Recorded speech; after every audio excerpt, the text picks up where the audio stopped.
Yes. So let us solve a simple numerical problem on finding the capacitance of a single phase line considering the effect of earth and without the effect of earth into consideration. So let me read out the first problem now. Find the capacitance of a single phase line generally, which is 40 kilometer length, consisting of two parallel wires, each of 4 millimeter in radius and 2 meter apart. Determine the capacitance of the same line taking into effect of ground. The height of the conductors above the ground is 5 meter. So first one we need to consider without the effect of ground, without the effect, without the effect of ground, without the effect of ground. Next, with the effect of ground. So once you are making a transition from without the effect of ground to with the effect of ground, you will have an height h which is to be considered. So that is what it has been given in the problem, and what data you need to fetch from the problem is, so radius of the wire which is 4 millimeter and 2 meter apart which is there, and the height is 5 meter.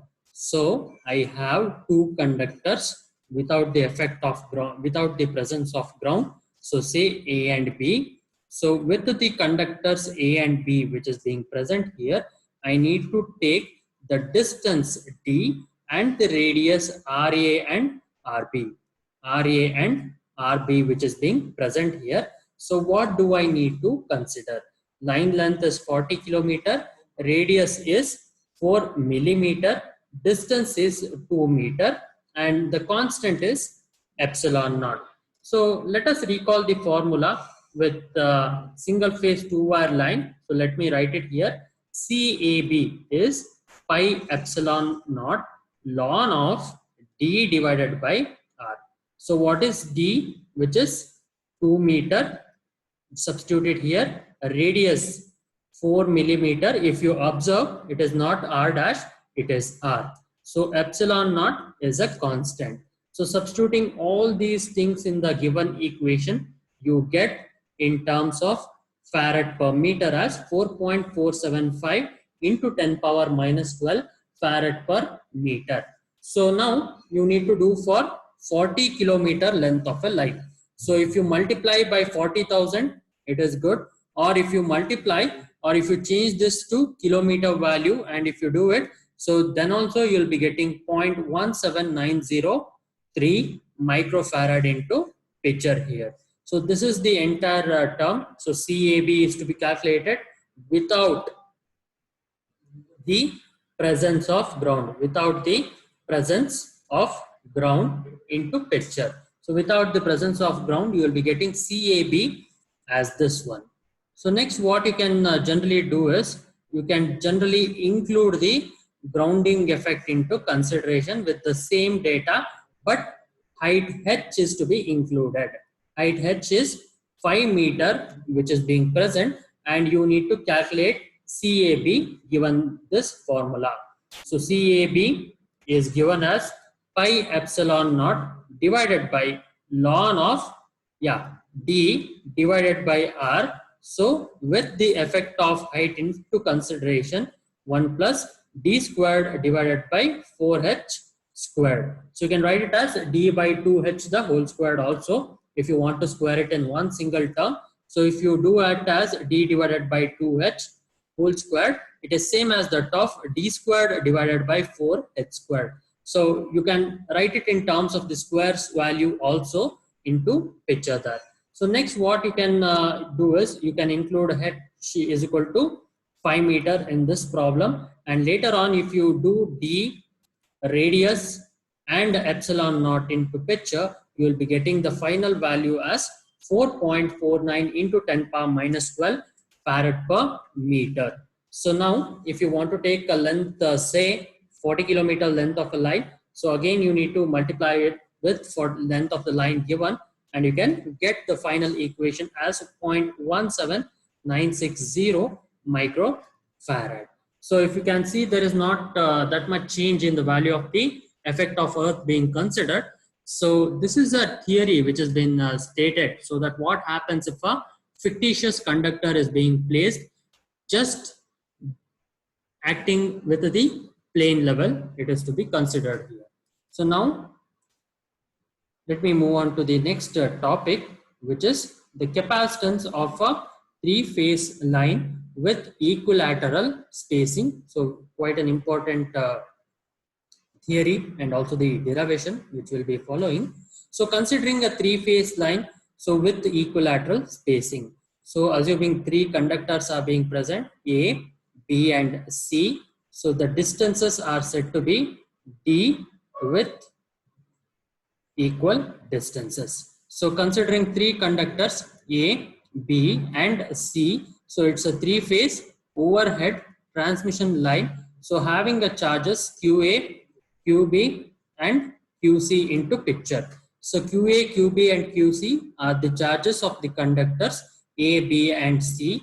So let these conductors are being present in such a way that there are at equal distances from each other, which forms the equilateral triangle. So conductors A, B and C forms the vertices of an equilateral triangle, and all the radius of these conductors are said to be same, what we followed in the first one. So now I want to find out the potential difference between A and B. So if you want to find out the potential difference between A and B, what you need to consider? You need to consider the conductors A and B first, and the distance is being present there as D, and the radius RA equals RB equals R. So these are the two terms which you need to take, and recalling the equation VAB, you can write it as VAB equals 1 divided by 2 pi epsilon QA times ln of small d by r plus QB times ln of small r by d. So this is equation 1 into picture. So next, VAB, due to charge QC is 0, as the charge distribution is said to be uniform distribution of charge over the surface of the conductor is equivalent to the concentrated charge at the center of the conductor.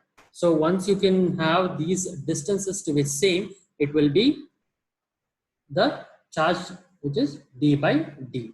So VAB, again if you can have it, so QA, that is being there, so VAC, okay, so VAB, so this term will be entirely 0, you are left out with only this term here, and this term is 0, and you are left out with QA and QC there. So what you can generally do is, you can have VAB and VAC, both the terms being added together.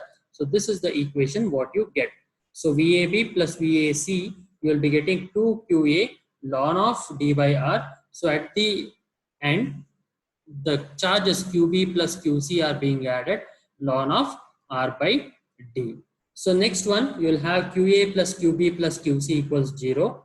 So generally, the sum of the charges which is equal to 0 there. So next you can write it as QB plus QC equals minus QA.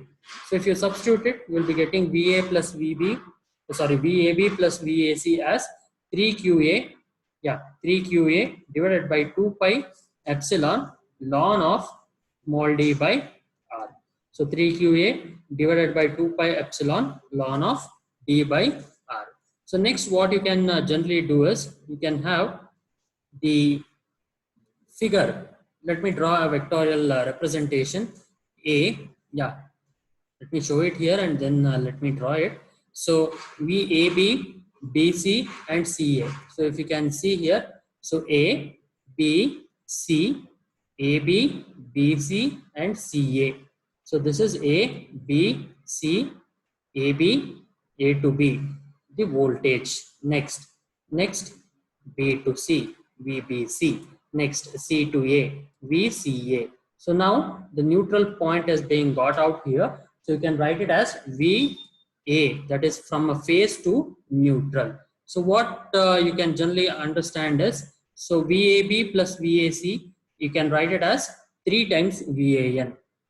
Okay, so 3 times VAN. So what you can generally do here is, so this is in a 3-phase line. Let me write it here.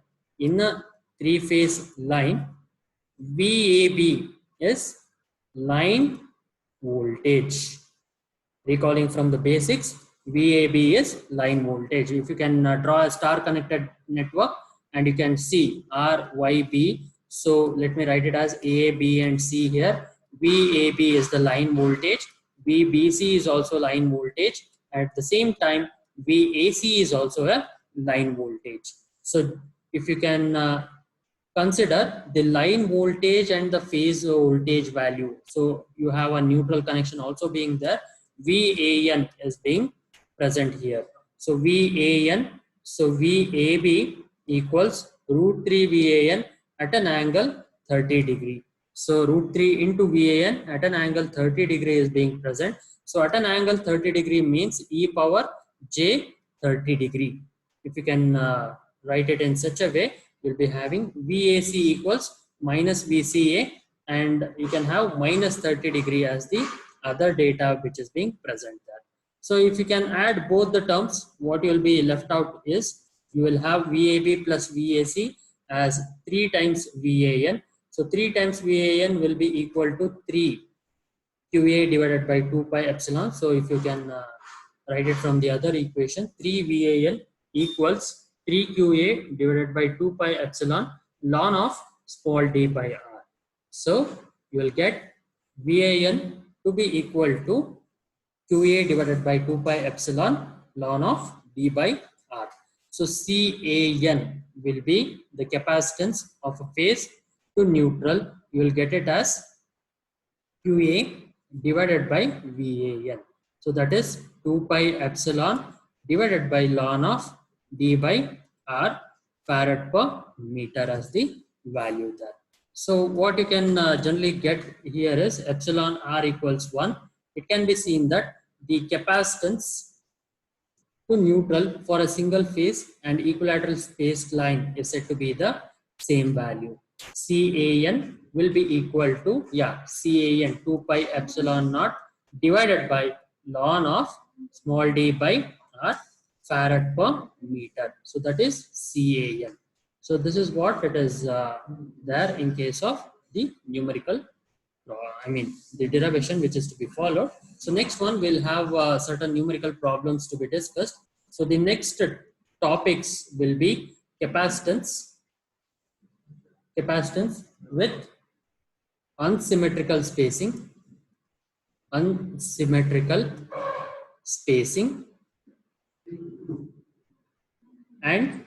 numerical problems to be discussed. So next class we'll have these concepts to be done, and double circuit lines.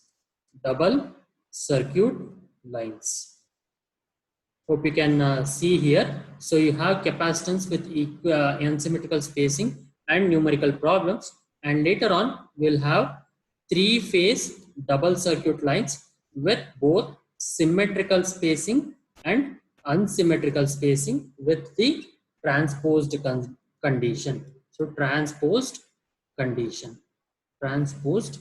condition. So these are the terms which are being there for the next class. We will have some numerical problems also to be discussed after discussing the unsymmetrical spacing. So numerical problems after unsymmetrical spacing with transposition.